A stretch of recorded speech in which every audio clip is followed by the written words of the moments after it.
sans ambiguïté. L'élection fixée par le gouvernement au 12 avril 2025 n'est ni possible ni techniquement envisageable. Disons simplement qu'elle n'aura pas lieu et nous ferons tout, je dis bien tout, pour qu'elle n'ait pas lieu.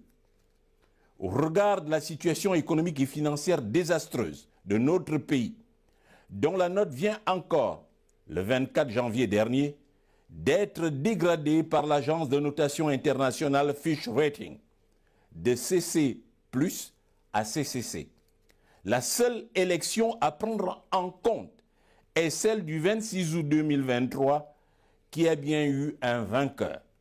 Les militaires du CTI ont l'obligation de remettre le pouvoir aux gagnants de la dite élection, et c'est ce qui sera fait, croyez-en moi.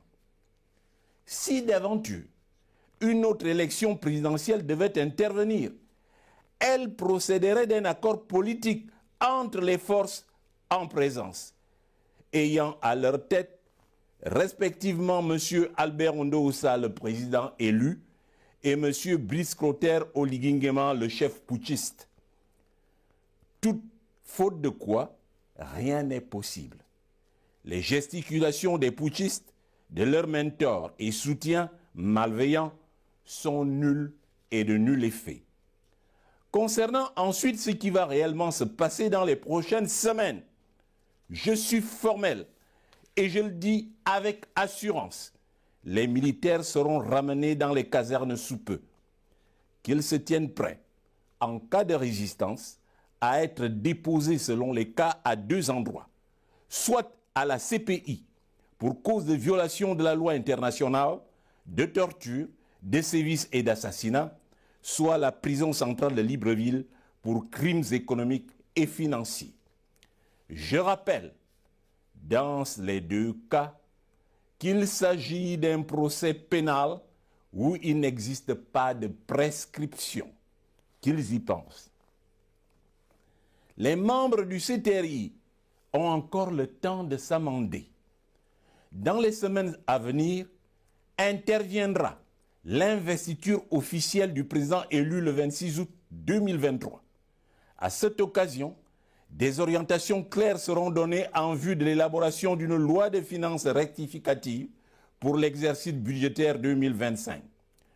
Aussitôt le gouvernement formé et les nominations aux postes de la République effectuées d'une part, et des précisions faites quant à la forme et aux modalités de redressement du pays grâce à la confection d'un programme triennal 2025, 2026 et 2027 d'autre part.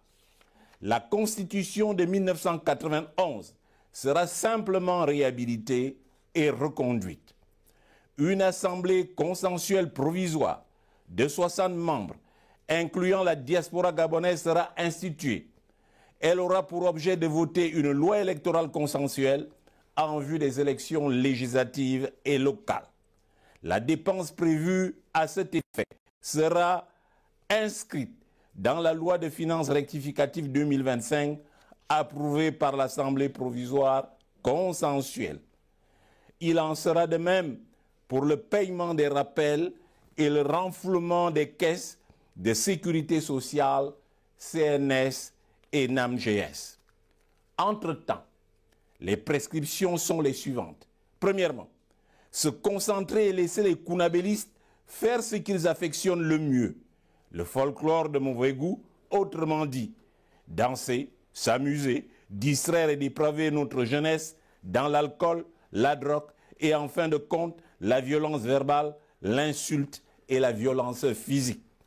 Deuxièmement, attendre résolument le mot d'ordre de votre leader, celui que vous avez massivement élu le 26 août 2023, qui a adapté son programme en fonction des urgences de l'heure. Troisièmement, vous disposez à relever notre pays car le monde entier attend de nous un sursaut patriotique dans la paix et la sérénité.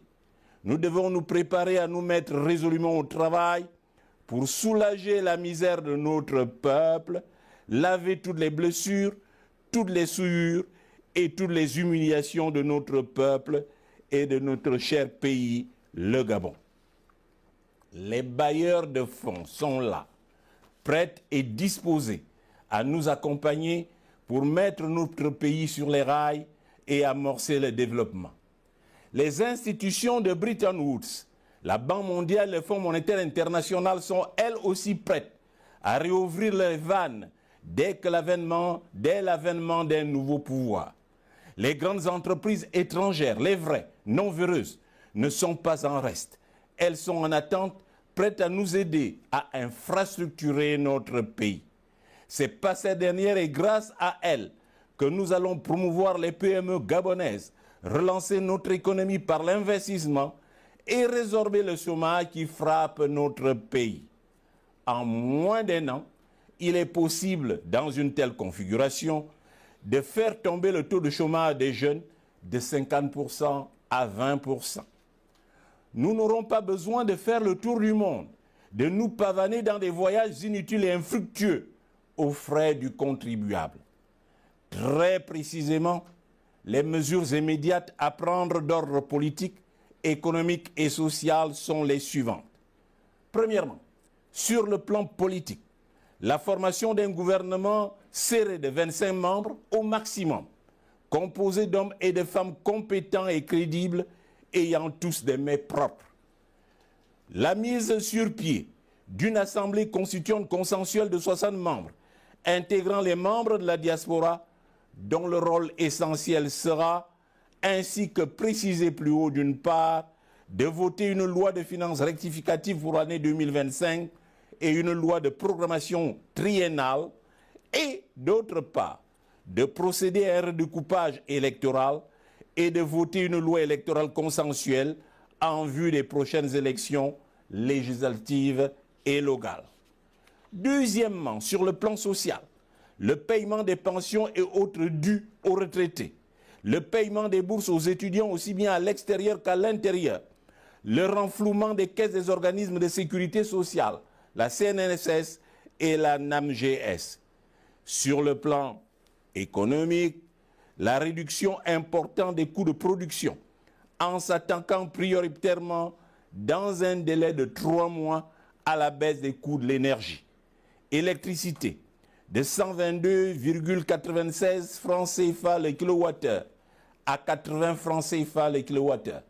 Essence de 595 francs CFA à 400 francs CFA le litre.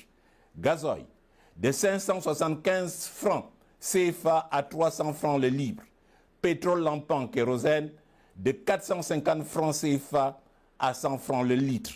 Bouteille de gaz de 4 950 à 4 000 francs la bouteille. La levée de toutes les entraves administratives qui constituent un handicap sérieux à la création et au développement des entreprises ainsi que des PME, PMI. La mise sur pied d'un plan sérieux en vue de la réduction et de l'éviction de la corruption dans notre pays. Mes chers compatriotes, en 2023, nous pensions stabiliser notre économie en 6 mois. Mais à présent, avec les turpitudes et les errements du PDG CTRI, nous prenons le pari de le faire en 3 ans, avec votre engagement et votre appui. Nous devons par ailleurs tous ensemble prendre le défi de libérer passivement notre pays avec nos têtes, nos pieds et nos mains. Le seul souci étant de préserver la paix, ce qui nous impose, de réparer les injustices politiques, économiques et sociales dont les Gabonais ont été victimes au cours des dernières années, d'éviter tout règlement de compte, personnel ou collectif, et préserver la cohésion de notre peuple en prenant en compte le fait que le tribalisme est l'arme privilégiée des médiocres. L'heure est venue de montrer à nos voisins, aux pays amis, à la communauté internationale que le Gabonais est capable d'ingéniosité et de sérieux, qu'il est capable de travailler.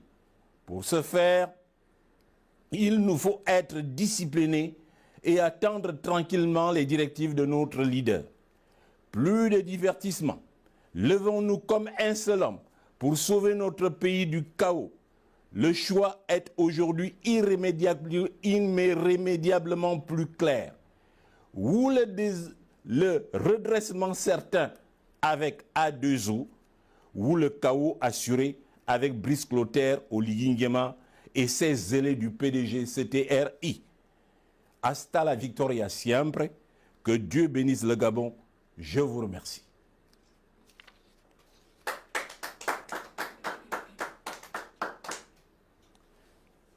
Alors, comme à l'accoutumée, mesdames et messieurs les journalistes, je suis à votre disposition pour répondre aux questions que vous voudrez bien me poser.